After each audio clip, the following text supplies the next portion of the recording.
మౌనమేలనోయి ఇక్కడి ప్రతి కథ మీ మనసుకు దగ్గరయ్యే ఒక ప్రయాణం. ఇవాళ మీరు వినబోతున్నది గుర్తున్నానాలోని 6వ ఎపిసోడ్. ఇంతకు ముందు జరిగిన కథ కనుక వినకపోయింటే ఒకసారి వెనక్కి వెళ్ళి అది వినేసి ఇక్కడికి వచ్చేయండి. ఇక కథ మొదలు పెడదాం. నేనండి జ్ఞాపికని. గుర్తున్నానా? ఆ జానకితో స్నేహం మొదలయ్యాక నన్ను పూర్తిగా మర్చిపోయినట్టున్నారు. ఆ కథ మధ్యలో ఆపేసానన్న కోపం వచ్చిందా? నిజానికి ఆ కథ అక్కడ ఆగటమే మంచిది. ఆ గౌతమ్ పరిచయం నాలో చాలా మార్పులు తెచ్చింది. నాకు కొత్త ప్రపంచాన్ని పరిచయం చేసింది. నిన్న లేని గతాన్ని నాకు గుర్తు చేసింది. మళ్ళీ అవన్నీ మర్చిపోయి రోజులు గడిపేస్తున్నాను.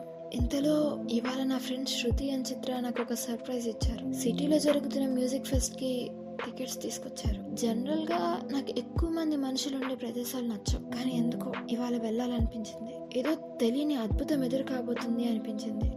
ఇన్ని రోజులుగా నన్ను చూసి విసిగిపోయిన చిత్ర వస్తాను అనగానే, అమ్మయ్య ప్రాణం పోసావే తల్లి, ఈ 10 రోజులుగా నిన్ను చూడలేక చచ్చిపోతున్నాం. సరే కానీ కొంచెం సరిగ్గా రెడీ అవ్వు, నీలా నువ్వు అందంగా, సరేనా అనింది. దానికి శృతి అందుకుంది, అవ్వమ్మ కొంచెం అందంగా అంట రెడీ అవ్వు, ఈ శృతి నీకు సంబంధాలు చూసేలా ఉంది అని. ఇంకా ఆ గోలు ఎప్పుడు ఉండేదేలే అని వదిలేసి రూమ్లోకి వెళ్ళాను. ఇవాళ ఎందుకో జానకిలా రెడీ అవ్వాలి అనిపించింది.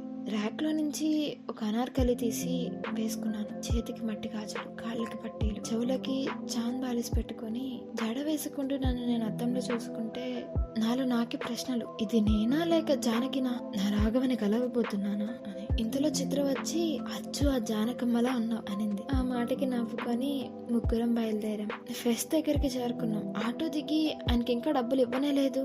ఇంతలో ఒక స్వరం, అదే స్వరం, అదే గొంతు. అంటే గౌతమా కాదా అని ఆలోచనతో ఆ దారిలో నడిచాను. ఆ టైంలో నేను వేసిన ప్రతి అడుగు కొత్త అనుభూతిని కలిగించింది. స్టేజ్ దగ్గరికి వెళ్ళాం. అక్కడ గౌతమ్ పక్కన వేరొక అమ్మాయి.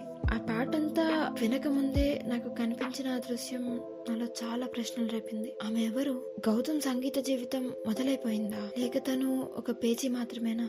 జానకి కథలానే నా కథ కూడా ఆపేయాల్సిన సమయం వచ్చిందా?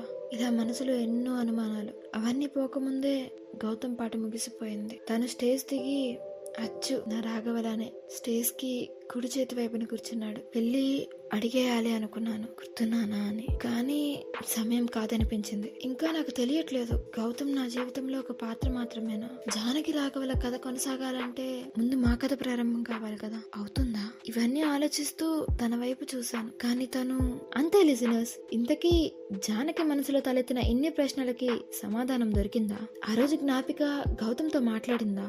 ఇవన్నీ నాతో పాటు మీరు కూడా తెలుసుకోవాలంటే మనం ఒక వారం రోజుల పాటు ఆగాల్సిందే. అంతవరకు వింటూనే ఉండండి మౌనమేలనోయి. ఇక్కడి ప్రతి కథ మీ మనసుకు దగ్గర అయ్యే ఒక ప్రయాణం. నేను మీ అమూల్య చౌడిశెట్టి, సైనింగ్ ఆఫ్.